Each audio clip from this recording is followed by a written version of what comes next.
तो एक बार फिर से आप सभी का स्वागत है। लगातार आईबीसी 24 पर आप देख रहे हैं हरियाणा विधानसभा चुनाव और जम्मू कश्मीर विधानसभा चुनाव की काउंटिंग से जुड़ा हुआ हर एक अपडेट आप तक पहुंचा रहे हैं। और सबसे पहले रचना कर लेते हैं हरियाणा विधानसभा चुनाव का, क्योंकि रुझानों में हरियाणा में बहुत बड़ा उलटफेर हुआ है। अब तक कांग्रेस आगे चल रही थी, 60 सीटों को पार कर गई थी रुझानों में, लेकिन अब आप देखिए हरियाणा में बीजेपी और कांग्रेस में कांटे की टक्कर हो गई है।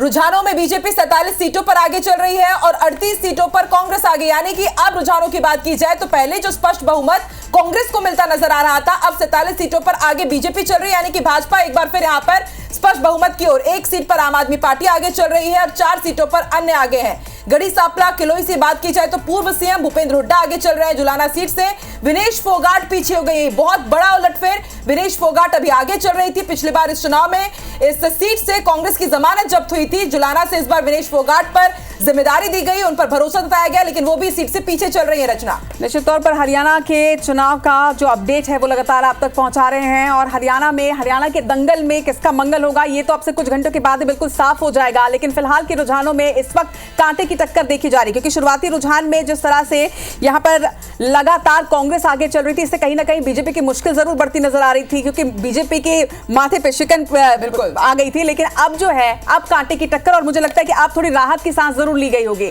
लेकिन जम्मू कश्मीर के जंग में आखिर किसकी जीत होगी ये भी हालांकि कुछ घंटों के बाद ही सामने आएगा। 90 सीटों में रुझान जो है जम्मू कश्मीर के वो भी सामने आ चुके हैं, यानी कि कश्मीर की आवाम किसके साथ है ये आज फैसला सामने आ जाएगा। रुझान में कांग्रेस गठबंधन बहुमत के पार फिलहाल हो चुका है। 50 सीटों पर इस वक्त कांग्रेस गठबंधन यानी कांग्रेस और नेशनल कॉन्फ्रेंस इस वक्त आगे नजर आ रही है। 23 सीट पर हालांकि बीजेपी आगे, लेकिन अगर पिछले चुनाव की बात करें तो पिछले चुनाव में बीजेपी ने 25 सीटें जीती थी, ये उससे भी काफी कम है, यानी कि कहीं ना कहीं बीजेपी को आवाम पसंद नहीं कर रही है, ये एक साफ मैंडेट निकल कर आ रहा है। जम्मू कश्मीर में पीडीपी काफी पीछे चल रही है, फिलहाल 2 सीटों पर ही पीडीपी आगे है। हालांकि पीडीपी लगातार ये दावा कर रही थी कि बिना पीडीपी के कोई भी पार्टी सरकार यहां पर नहीं बना सकती, लेकिन फिलहाल सिर्फ 2 सीटों से पीडीपी संतोष करती नजर आ रही है। 15 सीटों पर यहां पर अन्य पार्टियां आगे है, ये एक बड़ा फैक्टर यहां पर निकलकर आकांक्षा सामने आ रहा है कि 15 सीटों पर दूसरी पार्टी जो है वो आगे है। लेकिन कि किंग मेकर के तौर पर जरूर जम्मू कश्मीर में जो दूसरी पार्टी है वो कमाल कर सकती है। और रचना यहां पर जिक्र करना पड़ेगा कि 2 सीटों पर अभी फिलहाल सिर्फ पीडीपी आगे चल रही है,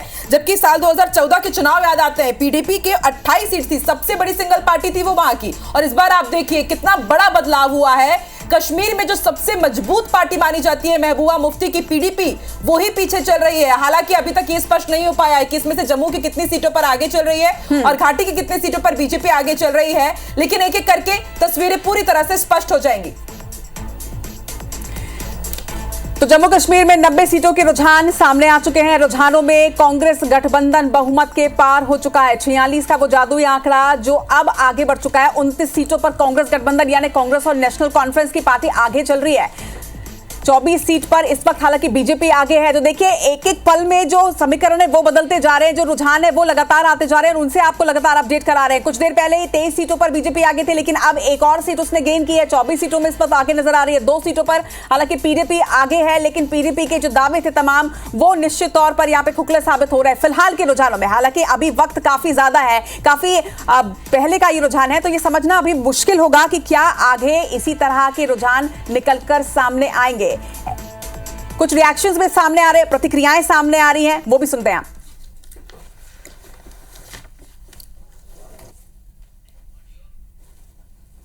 बराबर चल रहे हैं और इलेक्शन कमीशन अभी बीजेपी को आगे दिखा रहा है। पोस्टल बैलेट की गिनती होने के बाद अब ईवीएम खुली है, अब कहीं पर एक राउंड अभी पूरा हुआ है, कहीं पे दूसरा हो रहा है, कहीं पे तीसरा, तो अभी एक्चुअल अब नतीजे आने शुरू हो गए। आप देखते रहिए आस्ता आस्ता जैसे जैसे नतीजे आगे बढ़ेंगे वैसे वैसे बहुत कुछ चेंज होगा। खुशी के साथ मैं समझती हूँ लोकतंत्र के इस महापर्व का हरियाणा विधानसभा चुनाव का आज मतगणना है।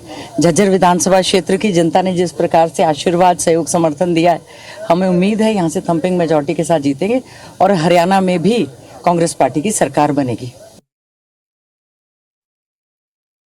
जीत की उम्मीद है, बाकी अल्लाह ताला तक है। और जो जम्मू कश्मीर के वोटरों ने फैसला किया है आज दोपहर तक सारा पता चल जाएगा। ट्रांसपेरेंसी की हम उम्मीद क्यों ना रखें, जमहूरियत में बिना ट्रांसपेरेंसी के क्या फ़ायदा। जो भी होगा वो ट्रांसपेरेंट तरीके से होना चाहिए।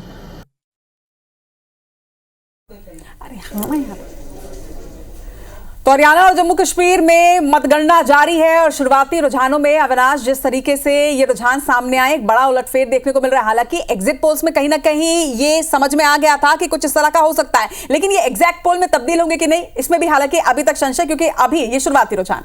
पोस्टल बैलेट की गिनती की शुरू के बाद हरियाणा में पहली बार भारतीय जनता पार्टी रुझानों में पहली आगे दिख रही है। बहुमत से एक सीट कम से कम आगे तो नजर आ रही है, जो कि शुरुआती रुझान थे जिसमें क्लीन स्वीप कांग्रेस को मिल रहा था, वैसी स्थिति नहीं है। और नायब सिंह सैनी और भारतीय जनता पार्टी के जो कार्यकर्ता हैं और नेता हैं जो लगातार कह रहे थे कि 11:30 तक का इंतजार करिए, नतीजे हमारे फेवर में होंगे, और उसी के आसपास अब रुझान भी करीब पहुंचा। लेकिन जम्मू कश्मीर, जिसका जिक्र आप इससे थोड़ी देर पहले कह रही थी कि 2014 में जब चुनाव हुए थे तो पीडीपी को 28 सीटें मिलती, सिंगल लार्जेस्ट पार्टी बनी थी। लेकिन हालात देखिए, एनसी और कांग्रेस का जो गठबंधन है रुझानों में काफी आगे नजर आ रहा है। हालांकि एग्जिट पोल कह रहे थे कि 45 सीटें के आसपास कट टू कट मिलेंगी सीटें, लेकिन 51 सीटें अभी तक जो आंकड़े सामने आए उसमें आगे आ रही है जम्मू कश्मीर में। बिल्कुल, तो हरियाणा के चुनावी अखाड़े में किसकी जीत होगी और जम्मू कश्मीर की आवाम ने किसे अपना सरकार चुना है, ये बड़ी बात। कुछ घंटों में बिल्कुल स्थिति साफ हो जाएगी, सरकार किसकी बन रही है ये क्लियर हो जाएगा। लेकिन इस वक्त हमारे साथ हमारा एक वृहद पैनल जुड़ रहा है। हमारे साथ राजेश तिवारी जी जुड़ रहे हैं, राष्ट्रीय सचिव हैं कांग्रेस के। राजेश तिवारी जी, स्वागत है आपका। सुरेंद्र भारती जी जुड़ रहे हैं, हरियाणा से राजनीतिक विश्लेषक हैं, और आज इनसे भी हम समझेंगे कि किस तरीके से हरियाणा के चुनावी अखाड़े में चीजें हो रही हैं। आदर्श पाल जी हैं, वरिष्ठ पत्रकार हैं, जम्मू कश्मीर से हमारे साथ हैं, और घनश्याम पिरोनिया जी हैं, पूर्व विधायक हैं ग्वालियर के, ये भी हमारे साथ हैं। सबसे पहले राजेश तिवारी जी, आपसे मैं समझना चाहूंगी कि जिस तरीके से ये बड़ा उलटफेर आप लोगों ने किया है, उम्मीद थी इसकी पूरी कि आप लोग हरियाणा में इस तरीके से चुनाव, मतलब फिलहाल के रुझानों में तो आपकी जीत होती साफ तौर पर नजर आ रही है। जी, निश्चित रूप से ये पहले से ही तय हो चुका था, क्योंकि हरियाणा के जो चुनाव है वहां पे किसान, जवान, पहलवान और संविधान, ये 4 मुद्दे जो है वो चुनाव में बहुत ज्यादा प्रभावित किए हैं। क्योंकि किसानों के जो आंदोलन के सबसे ज्यादा पंजाब और हरियाणा के किसान इस आंदोलन में शामिल थे। वो किसान जो है वो राज्य सरकार से नाराज थे, और यही वजह है कि हरियाणा में भारतीय जनता पार्टी को अपना मुख्यमंत्री भी बदलना पड़ा। कई जगह मुख्यमंत्री जो है ग्रामीण क्षेत्र में दौरे में नहीं जा पाए थे, और उसके साथ साथ जो अग्निवीर योजना जो लॉन्च की केंद्र सरकार, क्योंकि हरियाणा के जवान जो है सबसे ज्यादा फौज में जो जाने का काम करते हैं, तो वो भी नाराज थे। और पहलवानों के साथ खासकर जो महिला पहलवानों के साथ जो स्थितियां हुई, इसके लिए आंदोलन भी उनको करना पड़ा। तो वो पूरे प्रदेश के जो है हरियाणा के पहलवान भी नाराज थे। और जो कॉन्स्टिट्यूशन, जो संविधान को बचाने की जो बात थी, जिसकी लड़ाई राहुल गांधी जी लड़ रहे थे, तो इन बातों का असर जो है वो हरियाणा में पूरी तरीके से रहा है। और यही वजह है कि अब ये चुनाव के जो नतीजे जो आएंगे, आप देखिएगा अंतिम समय में जो नतीजे आएंगे वो वन साइडेड कांग्रेस के पक्ष में होगा। जी ठीक है, आदर्श पाल जी हमारे साथ जुड़े हैं, जम्मू से वरिष्ठ पत्रकार हैं। आदर्श जी, जम्मू कश्मीर में जो स्थिति नजर आ रही है, क्योंकि एग्जिट पोल आया था तो कट टू कट एनसी और कांग्रेस के गठबंधन को 45 सीटें मिली थी, लेकिन अब तो 51 पर जाकर खड़े हैं। और अगर 1-8 घंटे तक ये स्टैब्लिश रह गया ये आंकड़ा, तो फिर तो एनसी और कांग्रेस की सरकार बननी लगभग तय। तो अभी इस कंडीशन में जो अदर्स जो 12 और 15 सीटें या 17 सीटें अभी फिलहाल मिलती दिख रही हैं, उनकी क्या कंडीशनिंग रहेंगी? और पीडीपी जो पिछले चुनाव में 28 सीटों के साथ सिंगल लार्जेस्ट पार्टी थी, उसका जनाधार लगभग खत्म होता है, 2 सीटें आसपास नजर आ रही है। वो बिल्कुल सही कहा आपने। जम्मू कश्मीर में इस वक्त जो रुझान आ रहे हैं वो बहुत अर्ली रुझान है। उस वक्त तो नेशनल कॉन्फ्रेंस का गठबंधन जो है वो आगे बढ़ रहा है, लेकिन भारतीय जनता पार्टी अपनी उम्मीदों के साथ चल रही है। जिस तरह से उन्होंने उम्मीदें लगाई थी उसी तरह से वो भी आहिस्ता आहिस्ता आगे बढ़ रही है, क्योंकि भारतीय जनता पार्टी का जन आधार जो था वो जम्मू के अंदर ही था। और जम्मू में जिन सीट उनको यही उम्मीद थी 230 सीट के बीच में हमें सीटें मिल जाएंगी। अभी चल रहा है, अभी तो 22-23 सीटें हुई है, ऊपर नीचे चल रहा है। उनकी जगह पे बहुत कम वोटों से, बहुत कम 200 से 400 से वो आगे निकल रहे हैं, आगे पीछे है, ये ऊपर नीचे चल रहा है। लेकिन सबसे बड़ी बात यह है कि यहाँ पे पीडीपी का जो है वो खत्म होने पे आ गई है। पीडीपी को जहाँ 2 सीटों पर बढ़त मिल रही है वो भी ऊपर नीचे हो रहा है। लेकिन नेशनल कॉन्फ्रेंस और कांग्रेस, हालांकि कहा जाए तो नेशनल कॉन्फ्रेंस ही है, घाटी के अंदर एक ऐसी पार्टी है तो सबसे बड़ी पार्टी ऊपर के सामने आ रही है, और ऐसा एक्सपेक्ट भी कर रहे थे। पोल में भी आपने भी दिखाया, सबने दिखाया, जो कांग्रेस है वो कश्मीर के अंदर तो कांग्रेस का कोई दावेदार नहीं है। जम्मू के अंदर जो जितनी भी 4-5 सीटें वो ले रहे हैं, जम्मू के अंदर ही वो ले रहे हैं। अब देखना यह है कि इसके बाद की दोपहर के बाद की अगर इसी पे स्थिर रहते हैं, सारा अदर जगह पे ले रहे हैं। और सबसे बड़ी बात है कि जब हमारे यहाँ लेफ्टिनेंट गवर्नर है, ये 5 सीटें जो है नॉमिनेट करनी है। बिल्कुल नॉमिनेट करनी है, बहुत अहम भी होगा। आदर्श जी, संक्षेप में आपसे ये भी मैं समझना चाहूंगा कि 17 सीटों में राशिद इंजीनियर की कितनी सीटें आगे दिख रही हैं और सज्जाद लोन की पार्टी की कितने कैंडिडेट आगे चल रहे हैं इन 17 अदर्स में? राशिद इंजीनियर की 1-2 सीटें, कभी 2 हो जा रही है, कभी 1 हो रही है। इसी तरह से वो पीपल कॉन्फ्रेंस की 1 से 2 जो सीटें हैं वो ऊपर नीचे जा रही है।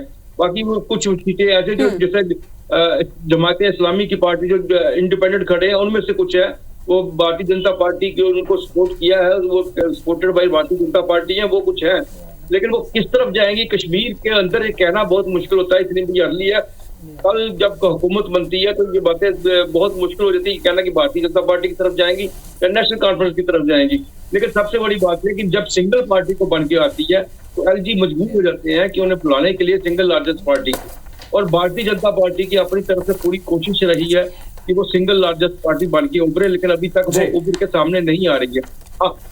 निश्चित तौर पर आदर्श, फिलहाल तो शुरुआती रुझान है। मुझे लगता है कि लगभग 11-12 के बीच में हम कुछ कहने की उसमें स्थिति में होंगे कि आखिर ये जो फिलहाल जो रुझान आ रहे हैं ये किस ओर जा रहे हैं। घनश्याम फिरोनिया जी हमारे साथ जुड़ गए हैं, बीजेपी के पूर्व विधायक हैं। घनश्याम जी, 370 धारा मतलब आर्टिकल हटने के बाद ये पहला चुनाव, क्या लग रहा है इस चुनाव में जिस तरह अब तक के शुरुआती रुझान नजर आ रहे हैं, इसमें बीजेपी काफी पिछड़ती नजर आ रही है? तो 2014 से भी जो रिजल्ट सामने आए थे उसके भी पीछे फिलहाल हम हैं, तो ये आर्टिकल 370 हटाने का ये फायदा हुआ या नुकसान ज्यादा होता नजर आ रहा है?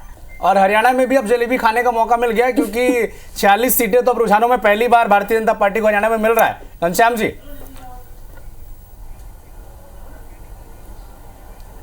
घनश्याम जी आप सुन पा रहे हैं? ये सही कहा आपने, जलेबी तो भारतीय जनता पार्टी ही खाने वाली है। जी आ रही आवाज आ रही है मुझे? जी जी मैं निवेदन कर रहा हूँ, वास्तव में आपने सही कहा, जलेबी खाने का समय तो भारतीय जनता पार्टी के पास में ही रहने वाला है। भारतीय जनता पार्टी के वहाँ के कार्यकर्ताओं को भी मिलने वाला है। जैसा मैं अभी आपके माध्यम से स्क्रीन पर देख रहा हूँ तो हरियाणा में 46 सीटों पर लगभग भारतीय जनता पार्टी आगे है और जम्मू कश्मीर में जैसे आपने कहा कि पीछे है। मैं समझता हूँ अभी ये सब शुरुआती रुझान है और हम लोगों ने जो जनमानस की सेवा की है, जनता जनार्दन के हित कल्याण के जो काम केंद्र की नरेंद्र मोदी जी की सरकार ने की हो या हमारी प्रदेशों में जो सरकारें थी उनके माध्यम से हुए हो, हम उनकी अपेक्षाओं में हमेशा खरा उतरने का हमने प्रयास किया है। लेकिन जनता जनार्दन रहती है, उसका आशीर्वाद सर्वोपरि रहता है। हम ये सब स्वीकार करते हुए अभी तो शुरुआती रुझान है और आप देखेंगे भारतीय जनता पार्टी की सरकारें बनना जैसे हरियाणा में। घनश्याम जी मैं आपके पास आऊंगा, हमारे साथ सुरेंद्र भारती जी राजनीतिक विश्लेषक है, हरियाणा से जुड़े हुए हैं। बहुत बहुत स्वागत है सुरेंद्र जी आपका, क्योंकि कल मुझे एक बयान याद आ रहा है दीपेंद्र सिंह हुड्डा का। वो कह रहे थे कि गोहाना की जलेबी खिलाएंगे वो नायब सिंह सैनी को, और अगर आधे घंटे पहले तक के रुझान देखे जाए तो 60 सीटें प्लस मिल रही थी रुझानों में, लेकिन अब पहली बार ऐसा हो रहा है कि रुझानों में भारतीय जनता पार्टी आगे चल रही है। तो गोहाना के मातूराम की जलेबी कौन किसे खिला रहा है, जरा बताएं।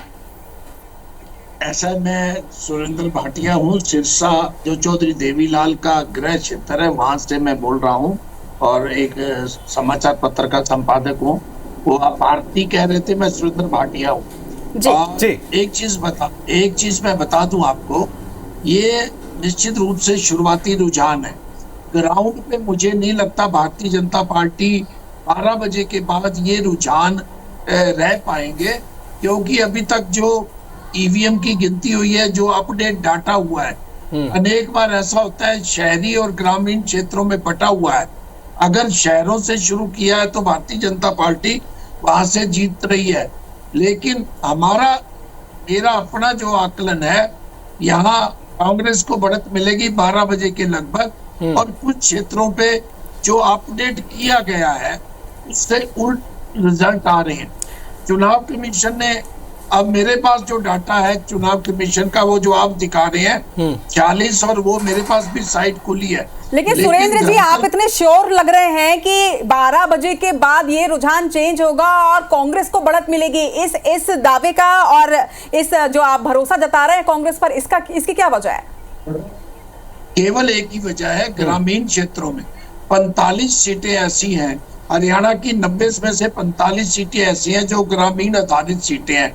वहां पे भारी बहुमत से मतलब भारी मतदान हुआ है।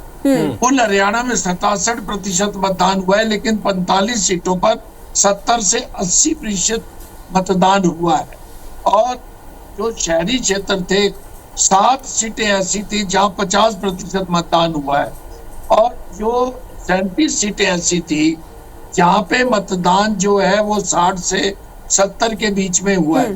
जिन क्षेत्रों में भारी मतदान हुआ है, अभी रुझानों में भी वहां कांग्रेस पार्टी आगे है। और एक चीज और बता दूं, मैं एक एक सीट को अगर आप करेंगे, जिन सीटों पर कांग्रेस लीड ले रही है वो लीड 3000 से 10,000 के बीच में है, और भारतीय जनता पार्टी की जो लीड है वो 400 से 3000 के बीच में है।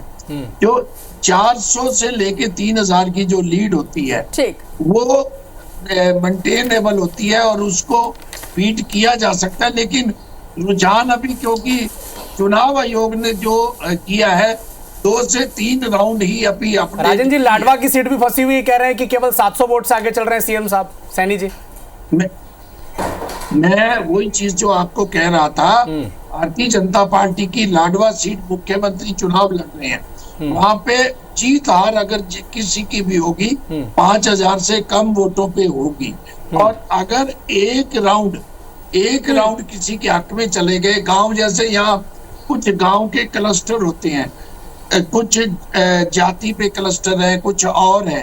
अब कौन सा क्लस्टर, जैसे मैं एक चौधरी देवीलाल जी का जो गृह क्षेत्र है डबवाली, यहाँ से चौटाला गांव आता है, वहाँ 2 हिस्सों में बटा हुआ है। वहाँ बागड़ी बेल्ट में इनेलो आगे थी, जैसे ही शहर आएगा और पंजाबी बेल्ट आएगी वहां पे कांग्रेस आगे होगी। तो अभी आप कम से कम 2 घंटे 12 बजे तक इंतजार करें। मुकाबला कांटे का होने की भी हमें संभावना नहीं थी, क्योंकि धरातल पे भारतीय जनता पार्टी के विरुद्ध बहुत ज्यादा नाराजगी थी। अब इन्होंने भारतीय जनता पार्टी, एक चीज में कह के फिर मैं बीच में स्किप करूंगा, मैंने रिक्वेस्ट की थी 15 मिनट के लिए।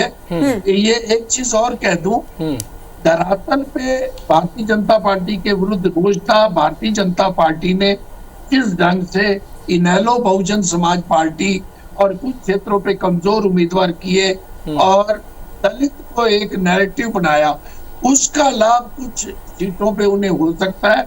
मुझे लगता है भारतीय जनता पार्टी लास्ट नतीजों में 30-35 पे रुक सकती है और 50 क्रॉस करेगी। कांग्रेस अब क्या होगा वो 2 से 3 घंटों में। सुरेंद्र जी, संक्षेप में एक और मेरे सवाल का जवाब दीजिए, दर्शक भी समझना चाहते हैं। क्या 10 साल से जो जाट सत्ता से दूर हैं, क्या इसका भी नतीजा है?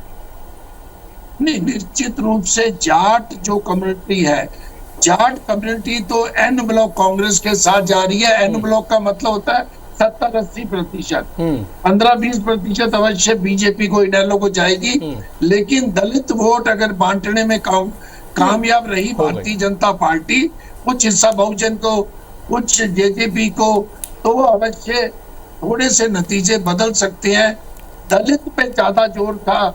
बिल्कुल सुरेंद्र, तो जाट वोट किसके साथ जा रहे हैं और इसके साथ ही हरियाणा का चुनावी अखाड़ा क्या कह रहा है, लगातार आपके साथ बातचीत करते रहेंगे, क्योंकि ये पॉलिटिकल इनसाइट्स है जो कि ये राजनीतिक विश्लेषक से ही हम समझ सकते हैं। लगातार हमारे पैनल हमारे साथ बने।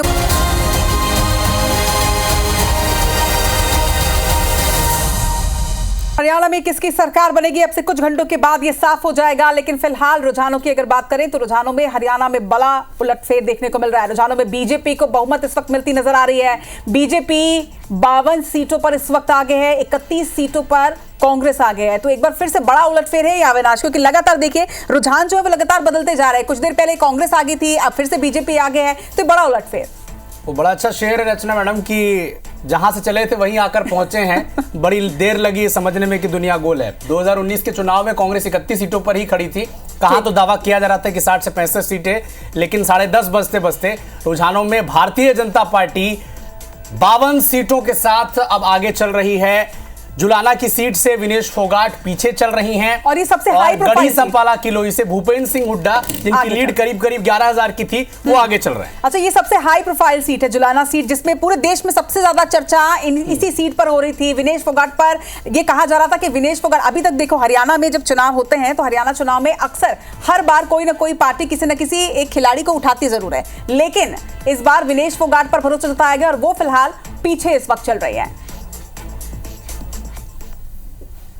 कोई डाउट नहीं है, कांग्रेस पार्टी सरकार बनाने जा रही है। कितनी सीटें आएगी बहुमत से कांग्रेस की सरकार।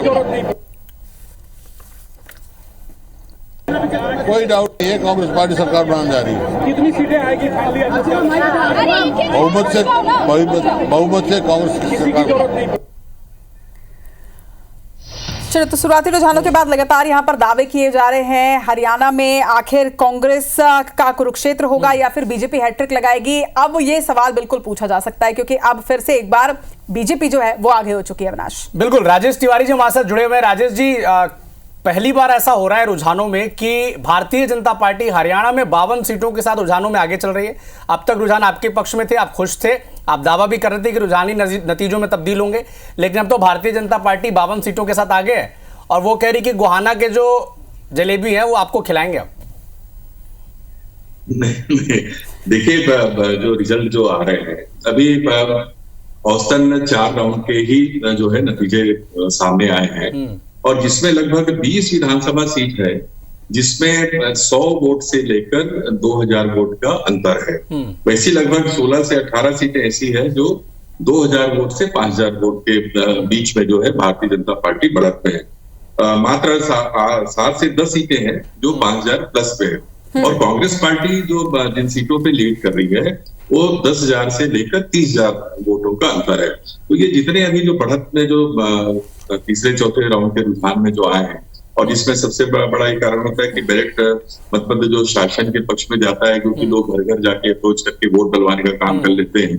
तो रुझान का जो जहां तक मेरी समझ है उसका कारण ये है, लेकिन ये नतीजे बहुत जल्दी बदलेंगे क्योंकि लगभग 30 से 35 सीटें ऐसी है जो 5,000 वोटों के अंतर से जो है अभी भारतीय जनता पार्टी बड़ी सुर्खियों में रही तिवारी जी और 2000 से भी ज्यादा वोटों से वो पीछे चल रही हैं विनेश फोगाट। प्रियंका गांधी ने रैली की थी, राहुल गांधी ने कई बार उनका जिक्र भी किया था।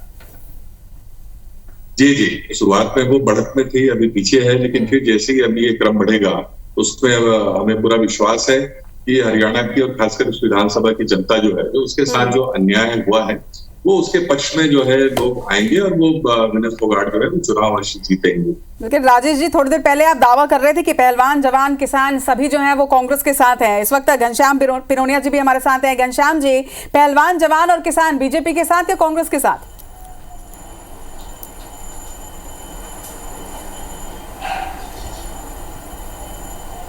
देखिए, कांग्रेस को तो अपने मुंह मियां मिट्ठू होने की वो है और आप देखेंगे आखिरी में अंतोगत्वा भारतीय जनता पार्टी के साथ में किसान भी हैं, पहलवान भी हैं और नौजवान भी है और मातृशक्ति भी भारतीय जनता पार्टी के साथ में खड़ी है। क्योंकि हमने जो कहा जनमानस से, माननीय नरेंद्र मोदी जी ने कहा हो या प्रदेश की सरकार ने कहा हो, उसको हमने धरातल पर उतारने का काम किया है। और कांग्रेस और कांग्रेस के नेता केवल जो है बयानबाजी करके, भ्रम की राजनीति पैदा करके संविधान खतरे में है, अरे भाई संविधान की हत्या करने का काम, संविधान को कलंकित करने का काम तो कांग्रेस ही करती आई है और आरोप भारतीय जनता पार्टी पर लगाने के ऊपर बात करते हैं। आपातकाल लगाने का काम किसके कार्यकाल में हुआ था? ये कांग्रेस को हमेशा ध्यान में रखना चाहिए और केवल भ्रम के आधार पर भ्रमित करके, भ्रम फैला करके कैसे सत्ता पर काबिज होना, ये कांग्रेस की परंपरा रही है और मैं समझता हूं। लेकिन पिरोनिया जी, जम्मू कश्मीर के अगर रुझानों की बात करें तो भारतीय जनता पार्टी तो वहां पर पीछे रह गई। आपने बड़ा दावा किया कि 370 आपने हटाया और अब भारतीय जनता पार्टी के पक्ष में जम्मू कश्मीर में नतीजे आएंगे, लेकिन नेशनल कॉन्फ्रेंस और कांग्रेस के गठबंधन को 49 सीटें मिल रही हैं अभी रुझानों में।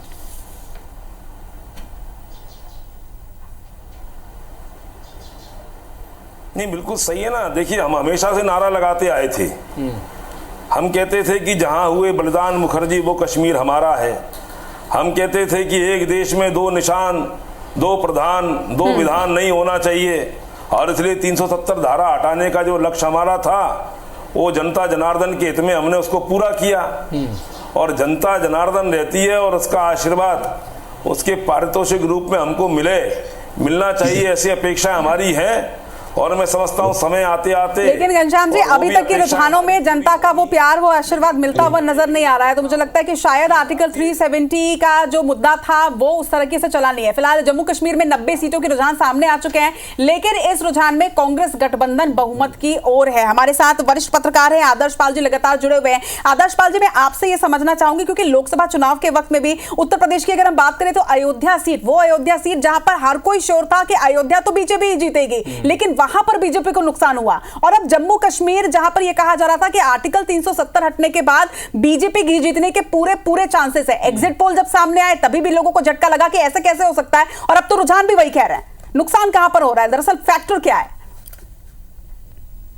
बिल्कुल सही कहा आपने। अयोध्या सीट के लिए पूरे देश में चुनाव लड़ा, पूरे देश में उसका फायदा उठाया भारतीय जनता पार्टी ने। इसी तरह जम्मू कश्मीर में 370 को लेके चुनाव में, पूरे देश में चुनावों को लेकर 370 का उन्होंने सब्जेक्ट रखा, लेकिन 370 का नाम पे पूरे देश में से फायदा उठाते रहे। लेकिन 370 को लेके जम्मू कश्मीर में जिस तरह से इन्होंने शुरुआत की थी 370 और 35 को लेके, बार बार हम यही कह रहे थे कि जम्मू कश्मीर के लोगों को 370-35 से भूल चुके हैं, तो वो इस बात को खत्म कर चुके हैं। वो जो वहां पे डेवलपमेंट चाहते हैं, वो वहां पे एक सरकार चाहते हैं। 10 साल से उनके पास कोई रिप्रेजेंटेटिव नहीं है, 10 साल से वहां पे एलजी का रूल चल रहा है, और आपको पता है ब्यूरोक्रेट किसी की सुनते नहीं है, कोई उनके पास पहुंच नहीं सकता। लोगों की डिमांड 370 से हट के जब वहां पे हो गई है, लोग चाहते हैं वहां पे हमारा रिप्रेजेंटेटिव हो, हमें पीने के लिए पानी चाहिए, हमारे स्मार्ट मीटर जो हमें लूट रहे हैं बिजली के नाम पे, उनमें हमें राहत मिलनी चाहिए, हमें यहाँ पे बाकी चीजों में राहत मिलनी चाहिए। वो सब चीजों को लेकर चुनाव जो यहाँ पे था। जम्मू कश्मीर की जहाँ भारतीय जनता की पार्टी की बात करते हैं, भारतीय जनता पार्टी का आधार जम्मू प्रांत में है, और उसने कोशिश। ठीक है तिवारी जी, संक्षेप में आपका कमेंट, क्योंकि सबने अपने पक्ष रख दिए। क्या कांग्रेस पार्टी स्मॉल ब्रदर वाले रिस्पॉन्सिबिलिटी में आप थोड़ा सी ज्यादा फिट बैठ रही है? यूपी में आपने गठबंधन किया समाजवादी पार्टी के साथ 17 सीटों में 6 सीटें आपने जीती, और यही गठबंधन आपने जम्मू कश्मीर में किया, या आपने समझा वहां की सिचुएशन को कि नेशनल कॉन्फ्रेंस वहां पे आपसे ज्यादा मजबूत है इसलिए आपने गठबंधन भी किया? और क्या इसका नतीजा अब जो दिख रहा है रुझानों में, और हो सकता है अगर 1-2 घंटे ये स्टे रहा तो एग्जैक्ट नतीजों में भी तब्दील हो जाए, स्मॉल ब्रदर की रिस्पॉन्सिबिलिटी आप अच्छे से समझने लगे? निश्चित रूप से, चूंकि बहुत से जो पोलराइज करने की जो कोशिश भारतीय जनता पार्टी जो करते आई है पूरे देश में अलग अलग राज्यों में, और जिसकी वजह से बहुत से मत विभाजन जो हुआ करते थे, और भारतीय जनता पार्टी से लड़ने के लिए इंडिया गठबंधन जो बनाया गया है, उसका असर उत्तर प्रदेश में भी लोकसभा के चुनाव में देखने के लिए मिले, महाराष्ट्र में भी मिला, और अभी इस जम्मू कश्मीर में भी जो है वो जो बढ़त का जो एक कारण है वो एनसी के साथ अलायंस उसका सबसे प्रमुख वजह है। और वहां की जनता विशेषकर जो एक फुल फ्लेज स्टेट था, उसके स्टेटस को जो भारतीय जनता पार्टी ने जो समाप्त करने का काम किया, उसको विखंडित करने का जो काम किया है, उसके वजह से भी जनता वहां पे जो नाराज है। और जो रीजन 370 को लेकर जो देश के सामने जो भ्रम की स्थिति पैदा करने की कोशिश करते हैं, और धर्म विशेष के साथ जोड़ने की जो कोशिश करते हैं, उसका भी एक जवाब जो है वहां की जनता जो है देने की कोशिश कर रहे हैं, क्योंकि हर राज्य की अपनी विशेष कंडीशंस होती हैं वहां के स्थानीय लोगों को लाभ देने के लिए, चाहे वो जमीन से संबंधित हो, चाहे वो नौकरी से संबंधित हो। ठीक है, रोजगार का मुद्दा और महंगाई का मुद्दा लगातार कांग्रेस पार्टी उठाती आई है।